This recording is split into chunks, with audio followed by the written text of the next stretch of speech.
আসসালামু আলাইকুম গাইস। এই যে আমরা এখানে আবার ঝর্ণা শোকেস একটা উঠাইছি। এটাও আমরা কমপ্লিট এখনো করি নেই। কমপ্লিট করার পরে ভিডিও দেবো। উপরে আবার এই যে ক্যাবিনেট আছে, হ্যাঁ, নিচে এই যে আবার বক্স আছে। দেখেন এখানে আছে এক পাল্লা, এখানে এক পাল্লা, এখানে হবে দুই পাল্লা। হুম, এখানে এটা ডাইরেক্ট পাল্লা হবে, এটাও একটা পাল্লা হবে, এখানে দুইটা পাল্লা হবে। এখানে দুই পাল্লা হবে, ওখানেও দুই পাল্লা হবে, এখানে হবে তিন পাল্লা।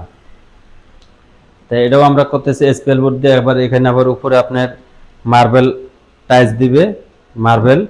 আবার এখানে আপনার হলো মেরুল গ্লাস দিয়ে দিবে রুইতন।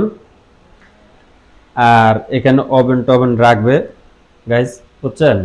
তারপরেও এখানে যে আবার পর্দার জন্য আমরা, হ্যাঁ, হেলমেট দিয়ে দিছি, যাতে পর্দাটা শুরু হয়ে থাকে, এই জন্য দিয়ে দিছি গাইস। আবার ওই যে আমরা সিলিং করছি, হ্যাঁ, এই সিলিংটা আমরা এখনো রং কমপ্লিট হয় নাই। স্পটলাইটের ফুটা করে নেই, হ্যাঁ, স্পটলাইটের ফুটা করব। হ্যাঁ, স্পটলাইটের ফুটা করলে পরে রং কমপ্লিট হয়ে গেলে এটারও আমরা একটা ভিডিও দেবো। ঠিক আছে গাইস, ভালো থাকুন। আসসালামু আলাইকুম।